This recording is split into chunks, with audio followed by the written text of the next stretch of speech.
नमस्कार, आदाब। Crime petrol सतर्क के आज के इस एपिसोड में मैं अनूप सोनी आप सबका स्वागत करता हूं।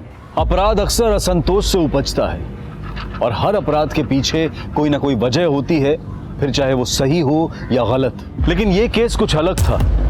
जो दिखाई दे रहा था वो सिर्फ छलावा था। विश्वास, रिश्तों और इंसानियत के लिए प्रवेश मानो वर्जित था।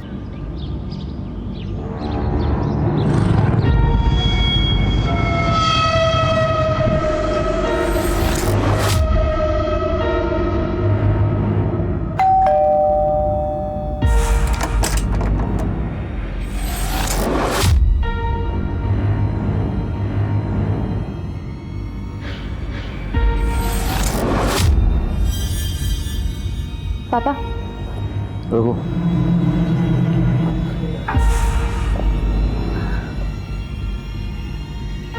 पानी। क्या बात है? आज बिना बोले ही सारे काम हो रहे हैं। कुछ चाहिए क्या तुम दोनों को? वो प्रियंका को कॉलेज टूर के लिए जाना था। इसके सारे फ्रेंड्स भी। तो जय, ये काम तुम भी कर सकती हो, मेरा सिर क्यों खा रही हो? वो नेट बैंकिंग का पासवर्ड मैं भूल गई तो अकाउंट ब्लॉक हो गया है। लो दे दो। तुम भी ना।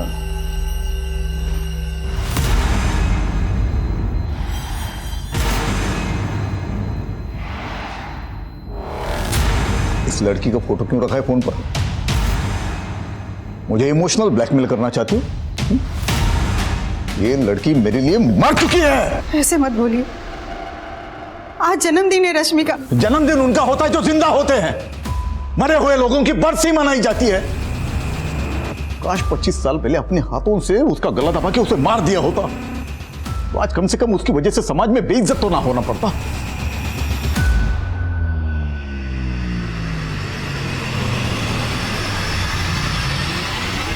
Happy birthday to you. Happy birthday, Rashmi. Happy birthday.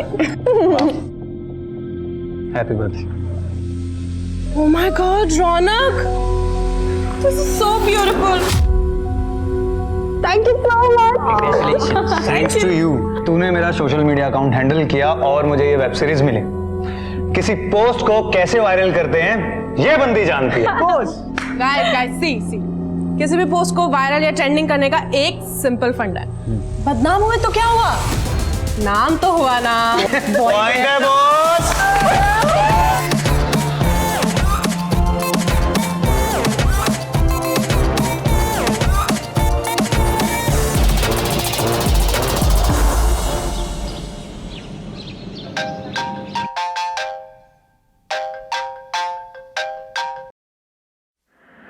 Hello रश्मि,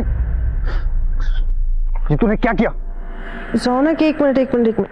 क्या हुआ है पहले ये बता। देख, मेरे सामने नाटक मत कर। मेरी इमेज की तो तूने लगा दी है और मेरे घर पर जो तमाशा चल रहा है वो अलग।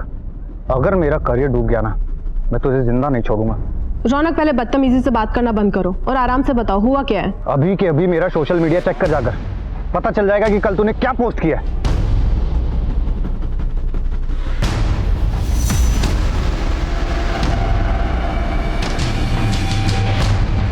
What's wrong with you, रश्मि? ये क्या कर दिया है तूने? यार पता नहीं कैसे हो गया ये, मुझे समझ नहीं आ रहा। मैं नशे में थी तो पता नहीं कैसी गलती हो गई यार। गलती? बहुत बड़ा कांड कर दिया है तूने।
पत्थर नीचे रख पत्थर।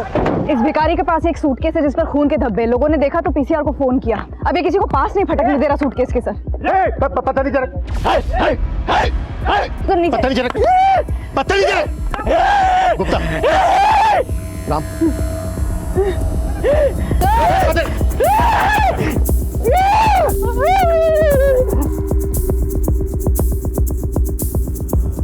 मैं खोलो।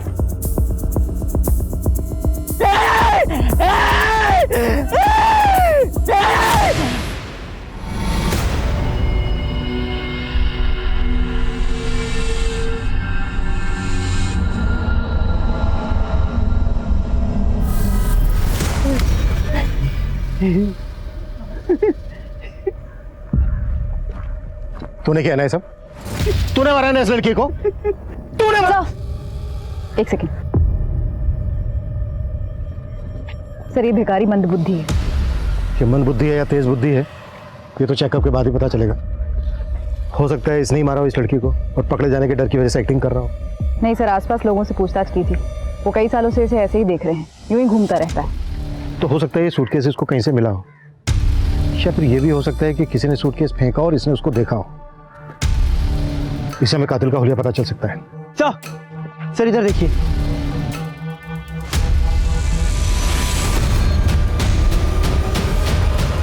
ये खून के निशान सिर्फ यहीं तक है, इसके बाद उस तरफ खून के बिल्कुल निशान नहीं है। तो इसका मतलब यह है कि सूटकेस को यहां से घसीटते हुए वहां तक ले जाया गया। यानी इस पॉइंट तक सूटकेस किसी व्हीकल में लाया गया होगा। राइट, जाहिर सी बात है यहाँ पे कोई सीसीटीवी तो होगा नहीं। इस रास्ते पर आने वाले जितने भी रूट्स हैं उन सब की सीसीटीवी फुटेज चेक करो। उन रूट्स पर आने वाली सभी गाड़ियों को खंगालो। सर, बॉडी को पोस्टमार्टम के लिए भेज देते हैं। और दिल्ली एनसीआर में जितनी भी मिसिंग कंप्लेंट फाइल हुई हैं उन सबको खंगालो। हो सकता है इस लड़की की गुमशुदगी की एक रिपोर्ट लिखवाई गई। सर, नेट बंद होगा उसका, मिस्ड कॉल देखेगी तो खुद ही कॉल करेगी। पर मम्मी, दीदी का नेट कभी नहीं बंद रहता है। उनका तो सारा काम ही नेट पर है ना। बेटा बिजी होगी।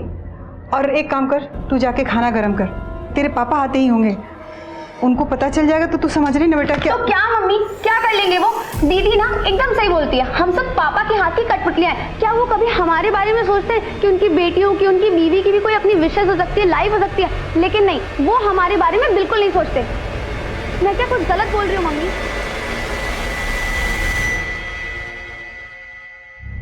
सर, विक्टिम के हाथ पे ये टैटू फ्रेंच लैंग्वेज में है। इसका मतलब है my life my rules. My life my rules. बताइए, लड़की रेबल टाइप की होगी। वाओ दी, कूल है ना? इसका मतलब है मेरी जिंदगी मेरे नियम, मेरी जिंदगी अपने हिसाब से चलाऊंगी, जैसे कि मैं हूं। तू जानती क्या है ये? क्या कर दिया? मुंह पर तो काली पोत चुकी हो तुम पहले ही, ये हाथ का भी सत्यानाश कर दिया। अब इसी तरह से ना यहाँ माथे पर लिख दिया हमारे कि नालायक बेटी का मजबूर बाप। पापा ऐसा भी क्या कर? अरे ये क्या कम कर दिया क्या तुमने? हाँ, मिटा दे, मिटा दे। वो नहीं निकलेगा। अरे कैसे नहीं निकलता है, देखते हम। पापा, दीदी को दर्द होगा। आजा। पापा, पापा, पापा, पापा नहीं, पापा प्लीज, पापा प्लीज, दीदी को दर्द हो रहा है, पापा प्लीज। पापा नहीं निकलेगा वो, प्लीज छोड़ दीजिए। याद रखना, ये मेरा घर है, यहाँ सिर्फ मेरे नियम चलेंगे, यहाँ तेरा कुछ नहीं चलेगा।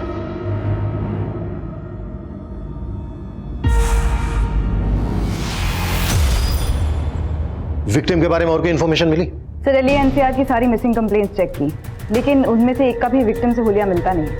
प्रतिभा, एक काम करो, लड़की के हाथ पे जो टैटू बना है माई लाइफ माई रूल्स, ये टैटू सभी टैटू आर्टिस्ट को दिखाओ। हो सकता है जिस आर्टिस्ट ने टैटू बनाया होगा उसके जरिए इस लड़की की पहचान पता की जा सके।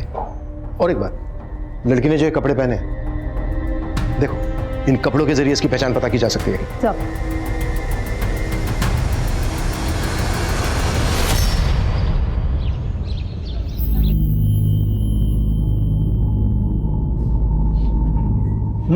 सब्जी देना। अरे देना।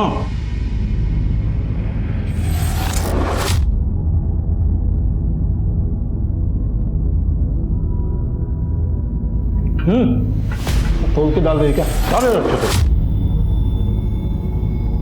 थोड़ी बची है, मेरे और अंजलि के लिए रखी है।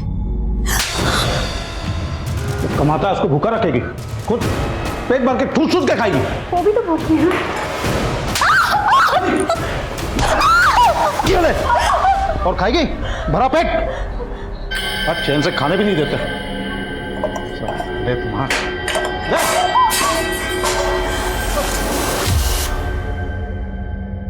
पोस्टमार्टम रिपोर्ट में लड़की की उम्र लगभग 25 साल है। मौत गला घुटने की वजह से हुई। सर, लाश सुबह 10 बजे मिली, लेकिन मौत 7-8 घंटे पहले ही हो चुकी थी। लाश 10 बजे मिली और उससे 7-8 घंटे पहले मर्डर हो चुका था, मतलब रात के कोई 2 से 3 के बीच में मर्डर हुआ होगा। जी सर। बॉडी के टुकड़े मारने के बाद किए गए, वो भी किसी तेजधार हथियार से। और विक्टिम के ब्लड में अल्कोहल के ट्रेसेस भी मिले। सेक्सुअल असॉल्ट बहुत ही ब्रूटली हुआ है। प्राइवेट पार्ट बुरी तरह से डैमेज है। टैटू के जरिए लड़की के बारे में कुछ पता चला? तो सभी टैटू आर्टिस्ट का यही कहना है कि ये tattoo my life my rules 1-2 साल पहले काफ़ी पॉपुलर हुआ था। तब कई लोगों ने बनवाया था। इनफैक्ट सर, लड़की के कपड़ों से भी कोई क्लू नहीं मिला है।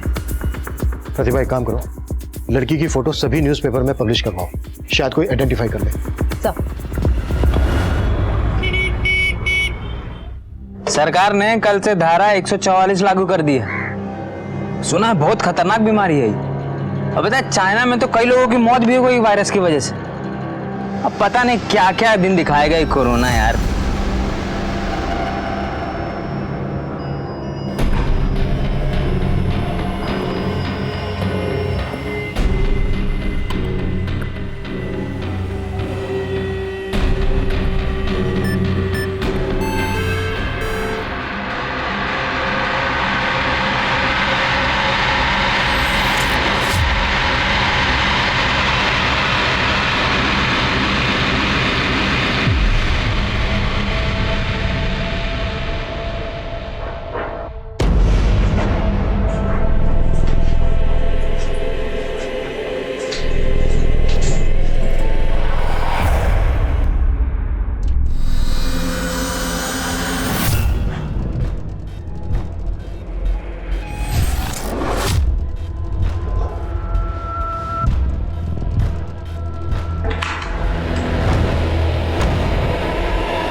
अम्मा, भूख लगी है।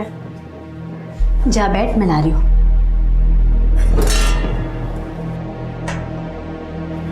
माँ, हाँ, सब्जी नहीं बनी? तेरे बाबा के लिए रखी है बेटा। तू जानती है ना, अगर उन्हें कम पड़ा तो हम दोनों को खा जाएंगे। पता नहीं कब पीछा छूटेगा उस आदमी से। ऐसा नहीं बोलते बेटा, जैसे भी हैं तेरे बाबा हैं, और हमें जो भी मिल रहा है ना उन्हीं की वजह से मिल रहा है, समझी? इंदु भाभी, गणेश भैया का एक्सीडेंट हो गया, जल्दी चलिए।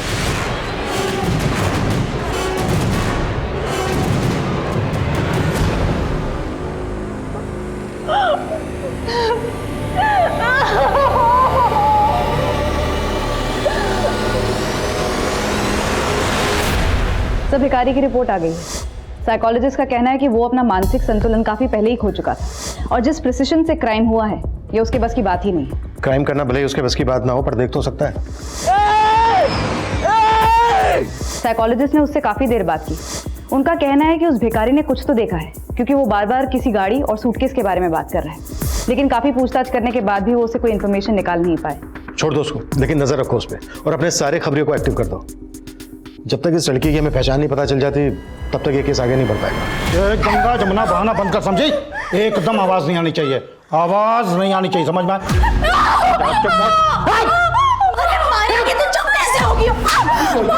ऐसा नहीं मानोगे तुम लोग।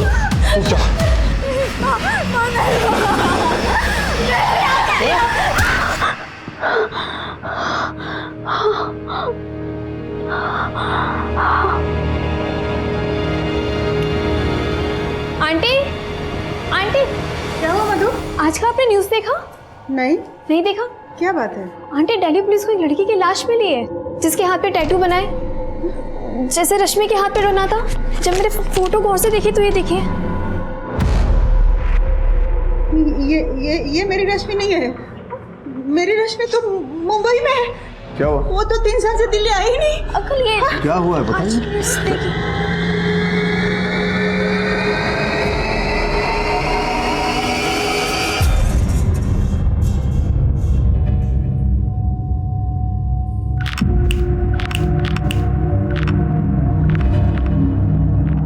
बेटा डरो मत, वो लड़के तुम्हें नहीं छेड़ेंगे अब। अच्छा बताओ, भूख लगी है?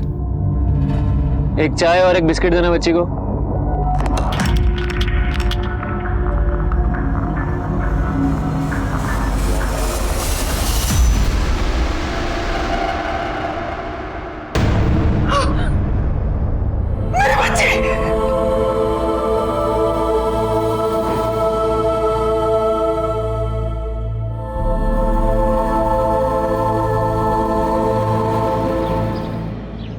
रश्मि तो मुंबई में रहती थी। जब हमने अखबार में खबर पड़ी। माधव जी, आप हमें रश्मि का मोबाइल नंबर दे दीजिए। मोबाइल? सर, वो रश्मि दीदी का फोन चोरी हो गया था, तब से उन्होंने नया नंबर नहीं लिया। ठीक है, आप हमें रश्मि का पुराना मोबाइल नंबर और मुंबई का एड्रेस दे दीजिए। आप लोगों की आखिरी बार कब बात हुई थी रश्मि के साथ? 6 दिन पहले ही बात हुई थी, इंटरनेट पर। मुंबई में ही हो प्रियंका, और कहाँ जाऊंगी? रश्मि दीदी, 3 साल हो गए, अब तो घर आ जाओ। देख, मैं उस जेल में वापस नहीं आ सकती, वरना जेलर साहब और पापा मेरी जान ले लेंगे। हम इंटरनेट के थ्रू ही बात किया करते थे। रश्मि कौन सी कंपनी में काम करती थी? कंपनी का तो नहीं पता, लेकिन किसी टैलेंट मैनेजमेंट कंपनी के साथ वो काम करती थी। रश्मि अगर मुंबई में रहती थी तो उसकी लाश यहाँ दिल्ली कैसे पहुंची होगी? मुंबई पुलिस से कांटेक्ट करो और रश्मि की सारी इंफॉर्मेशन निकालो।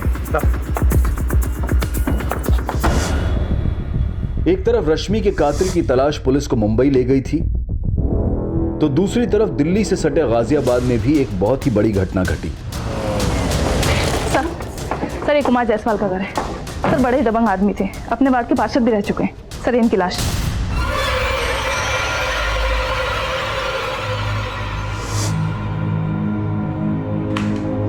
गला घोंट कर मारा गया इनको। लाश से बदबू भी बहुत आ रही है, लेकिन ये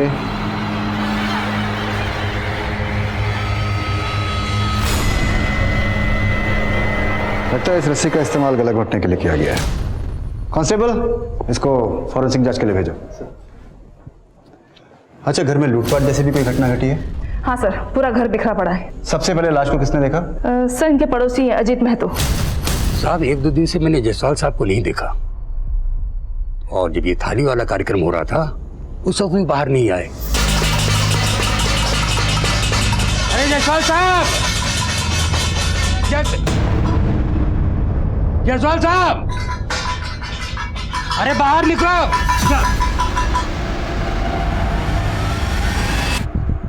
और कौन कौन है इनके परिवार में? जायसवाल जी का बड़ा बेटा जो है वो तो यूएसए में रहता है, और बेटी महिमा जो है मुंबई में। यहाँ पर इनके साथ इनका नाती आरव रहता है बस।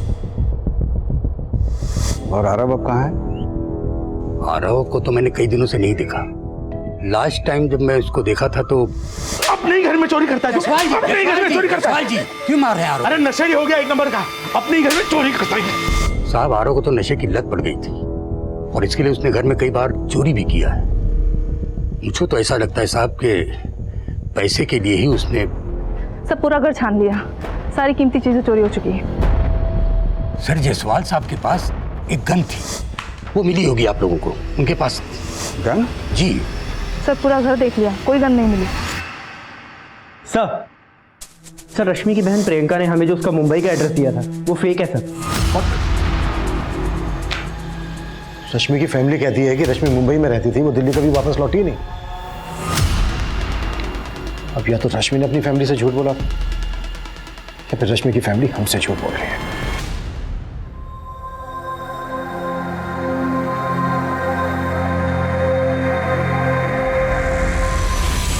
बेटा, मुंबई जाना जरूरी है क्या? हाँ माँ, मेरी ड्रीम जॉब है। जो सैलरी मुझे मुंबई में मिलेगी वो नोएडा।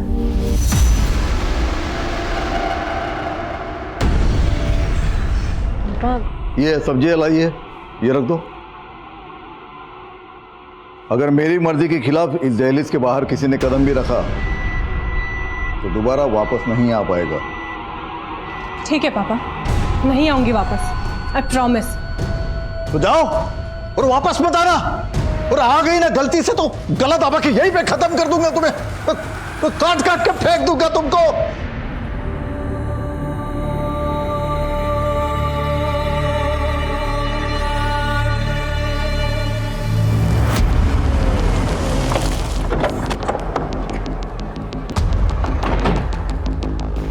ये क्या बात कर रहे सर आप? हम आपसे झूठ क्यों बोलेंगे भला? देखिए, पहली बात तो मेरी रश्मि से कभी बात होती नहीं थी, ये प्रियंका की बात होती रहती थी। तो प्रियंका तुम बता देना उनको। रश्मि जब मुंबई से तुझे फोन करती थी और जब मुंबई में रहती थी कहाँ कहाँ घूमने जाती थी सब बताती थी ना तुझे, तो बता देना इनको। सर रश्मि दीदी मुंबई में ही रहती थी, मलाड में। वो दिल्ली में रहती थी, उन्होंने कभी मुझे ऐसा बताया नहीं। और वो मुझसे क्यों झूठ बोलेंगी सर?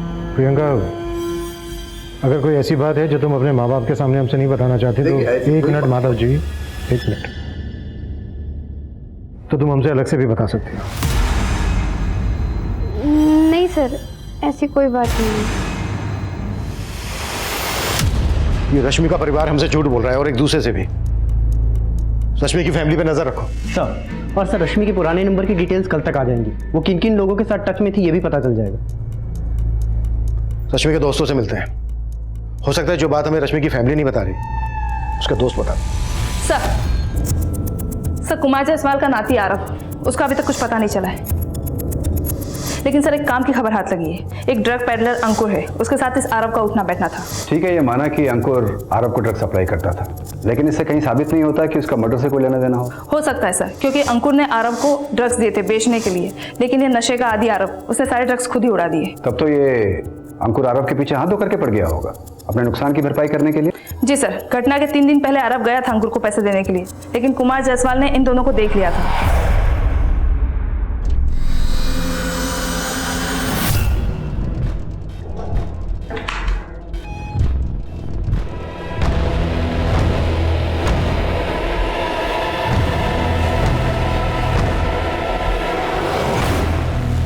नाना जी, वो मैं ये जहर खरीदने के लिए तूने घर से पैसे चुराए? हाँ, यही से कहा तुझे। तू कहाँ जा रहा है? पैसे दे मेरे, वरना गोली मार दूंगा। पैसे दे, पैसे दे, पैसे। रोक रोक। अपने खबरियों से कहो इस अंकुर की कुंडली खंगा ले। सर रश्मि के फादर माधव अंकल बहुत कंजर्वेटिव और गुस्सैल आदमी है। ऊपर से वो रश्मि से तो बहुत ज़्यादा ही चिढ़ते थे। एक बार तो अच्छा सुनना, वो फाइल प्लीज आज मुझे कंप्लीट करके दे दे। हाँ, और मेरी फाइल रहेगी, वो भी ईमेल मैं करना था लेट हो रहा मुझे। हूँ, जो निकलना है। और कल तुम्हें कब तक करना बता देना मेरे को, ठीक है? चलो। हाँ ठीक है पापा। वो बीच रास्ते में और लड़कों के साथ लिपटने चिपकने के लिए तुमको आदत दी चाहिए थी। पापा ये दोस्त है मेरे। दोस्ती का मतलब बताया मैं। चल घर चल, चल घर चल, बताते हैं तुमको। और फिर घर ले जाने के बाद भी उसकी बहुत पिटाई की। उसके बाद से तो रश्मि ने शहर भी छोड़ दिया। फिर मेरा भी कोई कांटेक्ट नहीं रहा उससे। क्या रश्मि वाकई किसी के साथ रिलेशनशिप में थी? I am not very sure sir, लेकिन ऑफिस से कई बार वो हाफ डे लेकर निकल जाया करती थी, तो मुझे भी ऐसा लगा कि शायद she is seeing someone, but उसने मुझे ऐसा कभी बताया नहीं। क्या रश्मि के फादर माधव का रश्मि की हत्या में हाथ हो सकता है? I am not sure sir, पर मैं रश्मि को उसके कॉलेज के टाइम से जानती हूँ। कॉलेज में वो किसी भी लड़के से बात नहीं करती थी, अपने पापा के डर की वजह से। उसके पापा ने अपनी दोनों बेटियों को धमका के रखा था कि किसी भी लड़के से बात की तो वो जान से मार देंगे।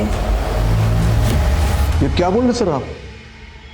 अगर मुझे रश्मि को मारना ही होता तो 3 साल पहले ही मारता मैं, जब मेरी मर्जी के खिलाफ उसने हमारे घर के दहलीज के बाहर कदम रखा था मुंबई जाने के लिए। देखिए सर, मैं बाप हूं उसका, और एक बाप का कर्तव्य होता है बच्चों को डिसिप्लिन सिखाना, जो कि मैंने मेरा कर्तव्य किया है। मैं बोल रहा हूं ना कि रश्मि के साथ ये जिस किसी ने भी किया है ना, उसे कड़ी से कड़ी सजा मिलनी चाहिए। तो मिलकर रहेगी, तो चाहे वो कोई भी हो, आप ही क्यों ना हो। अगर आपको यह लगता है कि यह सब मैंने किया है तो आप साबित करके दिखाइए। अब मैं चलूं?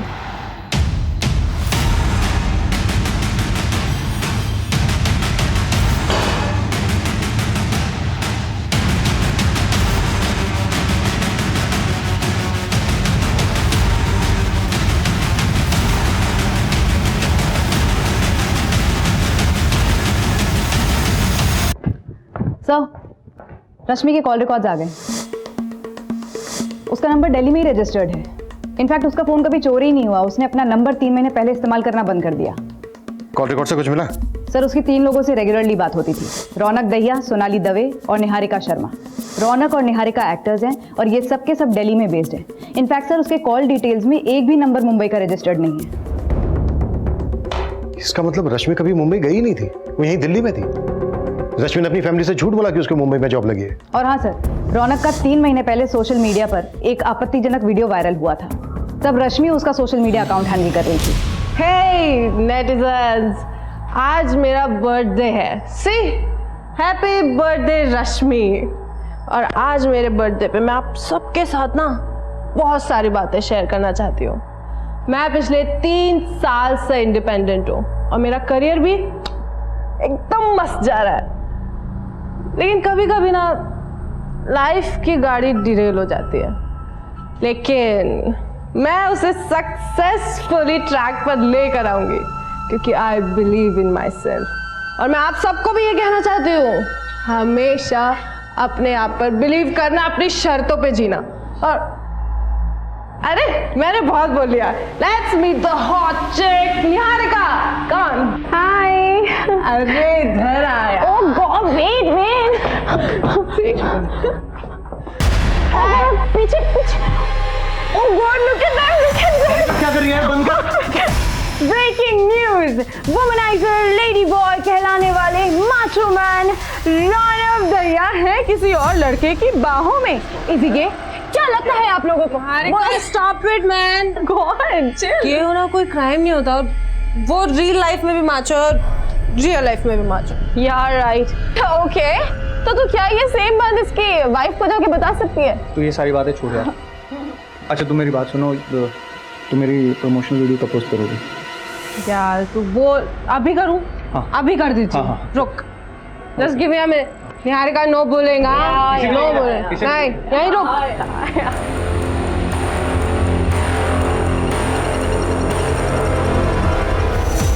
अगर मेरा करियर डूब गया ना, मैं तुझे जिंदा नहीं छोड़ूंगा। रौनक, पहले बदतमीजी से बात करना बंद करो और आराम से बताओ हुआ क्या है। अभी के अभी मेरा सोशल मीडिया चेक कर जाकर, पता चल जाएगा कि कल तूने क्या पोस्ट किया।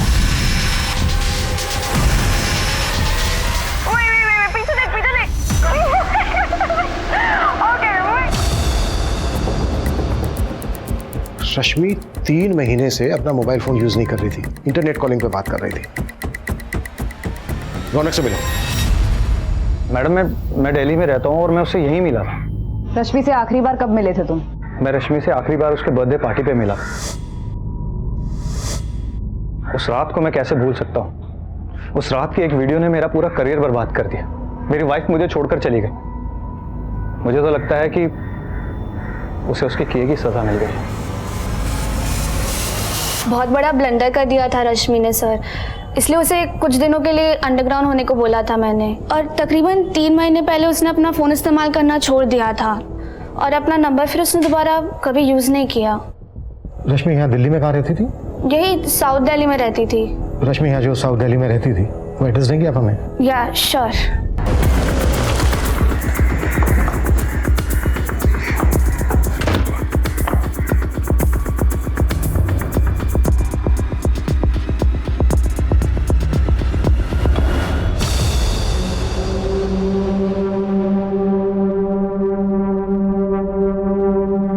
रश्मि का मर्डर यहीं किया गया। लाश को काटकर ट्रॉली बैग में भरा गया। पूरा घर चेक करो, कुछ भी छूटना नहीं चाहिए। मर्डर के बाद ब्लड साफ करने की कोशिश की गई है, फिर भी ब्लड के निशान छूट गए।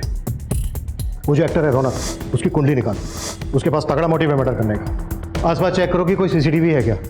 अगर मिलता है तो मर्डर वाले दिन की फुटेज चेक करो और रश्मि के मोबाइल का IMEI नंबर निकालो, पता करो कि उसमें कोई दूसरा नंबर एक्टिव हुआ था क्या।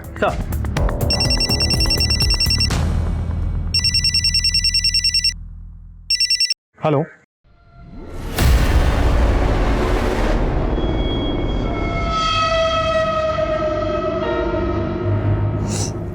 सब आपकी वजह से हुआ है ना। आप बेवजह शक करते उस पे और ना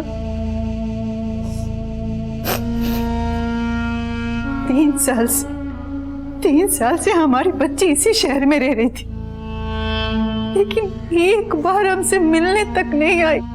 इसी बात को तुम समझ नहीं रही हो जया? 3 साल से इसी शहर में थी ना, फिर भी उसने तुमसे झूठ बोला। अपने घर से ज्यादा उसे अपने आजादी प्यारी थी।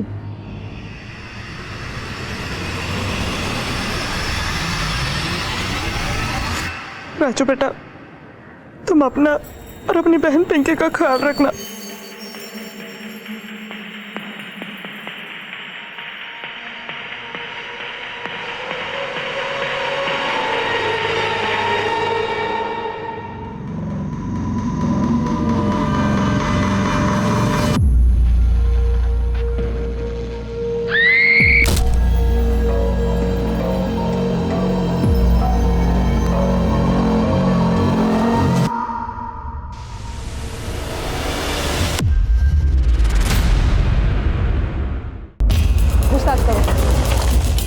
सर, ये फैमिली 4 महीने पहले ही यहाँ शिफ्ट हुई थी। हरीश एक प्राइवेट कंपनी में जॉब करता था, लेकिन कोविड के कारण वो कंपनी बंद हो गई। आइए सर, ये देखिए सर, ये हरीश। सर, एक बॉडी बेडरूम में भी है। ये देखिए सर।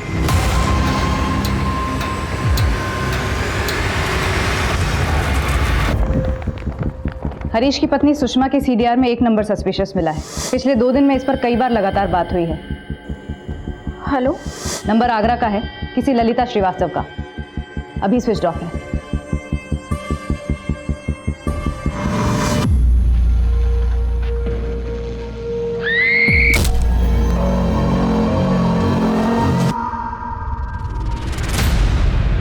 सर 5 साल पहले ललिता ने खुदकुशी की थी। इन्वेस्टिगेशन में कुछ सस्पिशियस तो नहीं मिला, बस इतना पता चला कि खुदकुशी करने से पहले ललिता बैंक गई थी। बैंक के एक एम्प्लॉय ने उसको ठगा था। ठीक है, आप चिंता मत कीजिए, आपका काम हो जाएगा और 2 दिन के अंदर अंदर आपका पैसा आपके अकाउंट में आ जाएगा।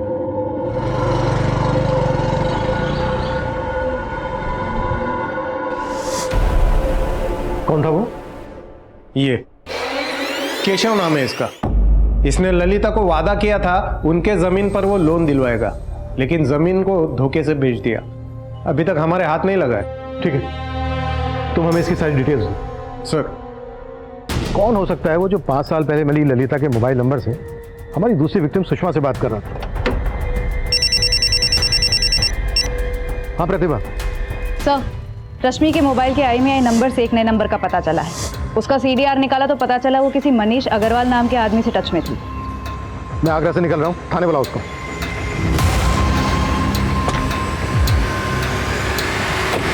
सर, रश्मि और मैंने शादी कर ली थी सर,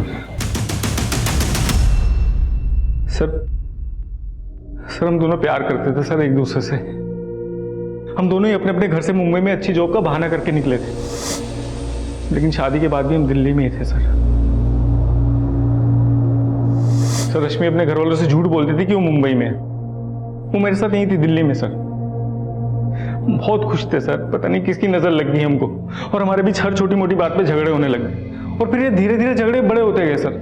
इसीलिए तूने मार डाला रश्मि को? नहीं सर, मैंने मारा नहीं है सर उसको। मैं मानता हूँ कि हम अलग हो गए थे, लेकिन अलग होने के बाद भी हम लोग टच में थे सर। ऐसी रही पार्टी? ऑसम। और तुम्हें तो पता ही है ना, पीने के बाद निहारिका की ऑस्कर वाली स्पीच। यार तुम्हें होना चाहिए था यहाँ पर। अरे यार मुझे आना था, मैं थोड़ा बिजी हो गया काम में। तुम काम करो, मैं जा रही हूँ अभी सोने, ठीक है? कल बात करती हूँ। मैं तो रोज उसको इसी उम्मीद पे फोन करता था कि एक दिन तो हमारे बीच में सब कुछ ठीक हो जाएगा। और जब सब कुछ ठीक नहीं हुआ तो तूने रश्मि को समझाने की कोशिश की, पर उसने तेरी बात समझी नहीं, इसलिए मार डाला रश्मि को तूने। मैंने मारा नहीं है सर उसको सर, मैं प्यार करता था उससे, उसे अपनी जिंदगी में वापस लाना चाहता था। तो जितना अपने आप को शरीफ दिखाने की कोशिश कर रहा है ना, उतना है नहीं। कुत्ता साले को सर, लेकिन तब तक कुत्ता जब तक ये सच ना बोले। लेकिन हमने नहीं किया सर। रश्मि कई मुश्किलों से गुजर रही थी। अपने बॉयफ्रेंड से अलग होने के बाद वो अकेली हो गई थी, लेकिन उसने अपने पिता के पास जाना मुनासिब नहीं समझा। शायद इसकी वजह उसके पिता का सख्त रवैया और उनकी पिछड़ी सोच थी। पुलिस इस केस में काफी आगे निकल चुकी थी, लेकिन इस साजिश का मास्टरमाइंड उनसे 2 कदम आगे था और अपने अगले शिकार पर घात लगाए बैठा था।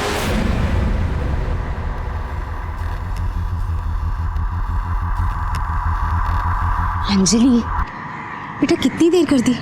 सॉरी माँ, काम थोड़ा ज़्यादा था। बस काम काम काम काम के चक्कर में ना तू माँ को भूल जाएगी, है ना? अब आप नाराज मत हो। अच्छा एक काम करते हैं, हम ना आपका दिमाग ठंडा करने के लिए ठंडी ठंडी कुल्फी खाते हैं, यहाँ पास ही में बहुत अच्छी मिलती है। क्या हुआ? कुछ नहीं, चल। कब से बैठ के इंतजार कर रही थी मैं, अब आएगी अब आएगी।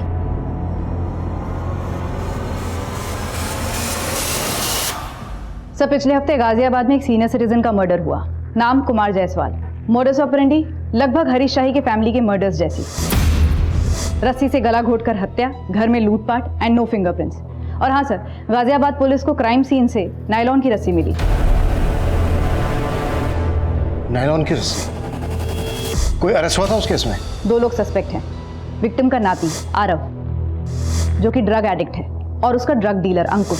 ये दोनों लोग फरार हैं। सब पूछताछ में पता चला है पिछले 2-3 हफ्तों में गाजियाबाद और गुड़गांव में इस तरह की घटनाएं होती रही हैं। मतलब रस्सी से गला घोंटकर हत्या और क्राइम सीन से कोई फिंगरप्रिंट नहीं। वो हरीश शाही केस की फाइल देना।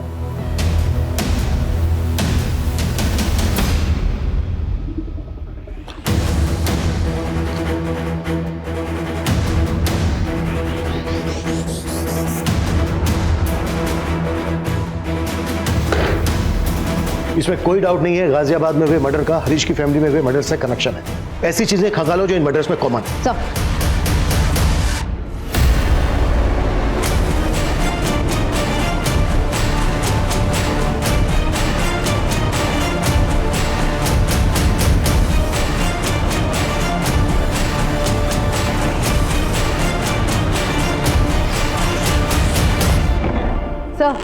गाजियाबाद, फरीदाबाद और गुड़गांव के जिन घरों से लूटपाट और मर्डर के केसेस रिपोर्ट हुए हैं, वहां पड़ोसियों से बातचीत की तो उन्होंने बताया कि उन्होंने कुछ भी सस्पिशियस नोट नहीं किया। सर किसी भी घर में सीसीटीवी नहीं था, तो कौन आया कौन बाहर गया इसका कोई रिकॉर्ड नहीं। लेकिन सर जब मैंने उन घरों तक जाने वाले रास्ते की सीसीटीवी खंगाली तो एक बड़ी चौंकाने वाली बात हाथ लगी।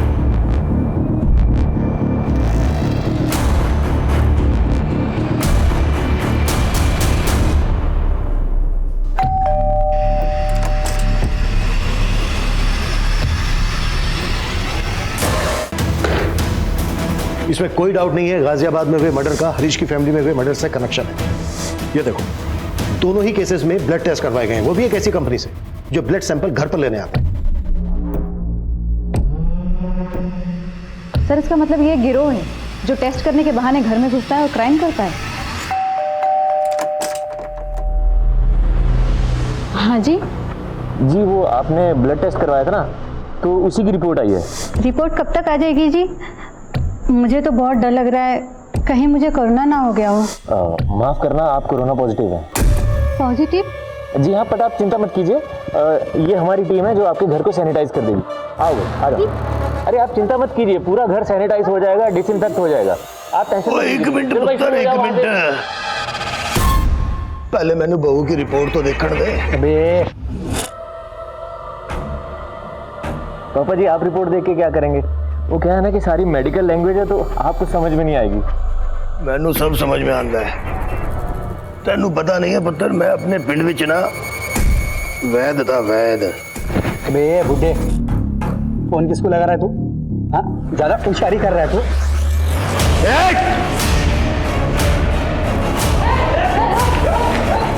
उतारो सबके नकाब।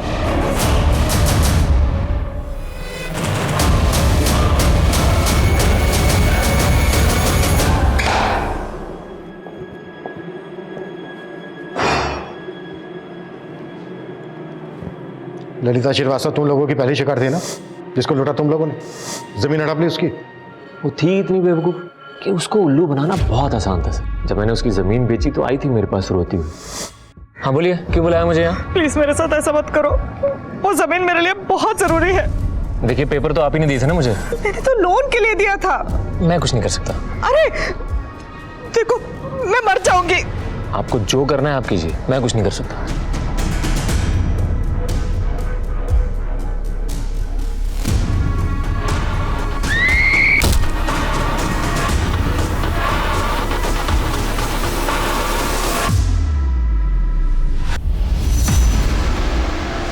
अच्छे से सीधे बोलो, किस किस का क्या क्या रोल था?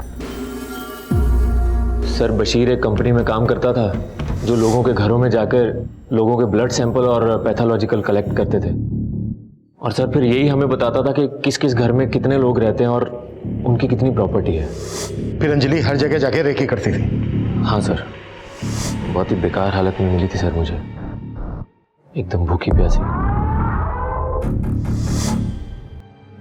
मेरे बाप से भी बढ़कर है वो, हमेशा अपनी बेटी की तरह ख्याल रखा। तब से मैं श्याम के साथ ही काम करती हूँ। जब हम लोग घर मार्क कर लेते थे तो उसके बाद अंजलि उस घर में जाकर ये देखती थी कि इस घर में कौन कितने बजे आता है, कितने बजे जाता है, कितने लोग रहते हैं, वो हमें पूरी रिपोर्ट देती थी। और सर नीलेश इस बात का ध्यान रखता था कि गाड़ी को कहाँ रोकना है, कहाँ से निकलना, ताकि हम लूट करके फटाफट उस रास्ते से निकल जाए। और सर फिर हम पूरी तैयारी के साथ लोगों के घरों में जाते थे।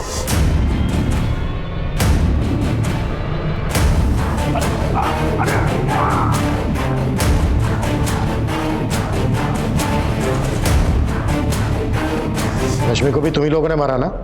जी सब पता कर लिया है हमने। मेरे पास भी रश्मि के केस में एक लीड है। रश्मि ने अपने मर्डर से एक दिन पहले सेम कंपनी को अपने ब्लड टेस्ट के लिए सैंपल दिया था। और ये बोलो रश्मि के साथ अलग क्यों? रश्मि का मर्डर हमारे प्लान में शामिल नहीं था,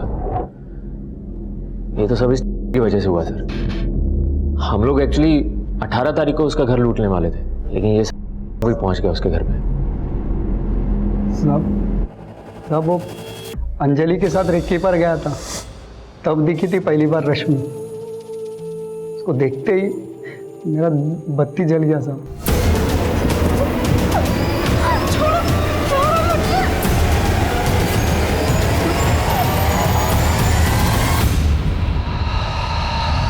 उसकी बॉडी को काटा क्यों? साहब वो बैग के अंदर बॉडी आ नहीं रही थी, चॉपर लिया और काट के डाल दिया अंदर और बॉडी फेंकने गया। अधिकारी ने मुझे देख लिया साहब।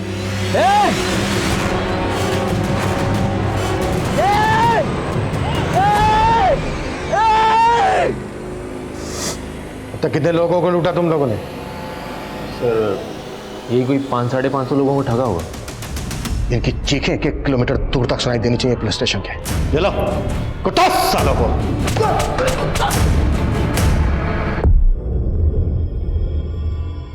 कोविड-19 के इस दौर में हमने इंसानियत की कई अनमोल मिसालें देखी, लेकिन कुछ लोग ऐसे भी होते हैं जो महामारी के माहौल को भी अपने फायदे के लिए इस्तेमाल करने से नहीं चूकते, जैसा कि इस केस में श्याम ने किया।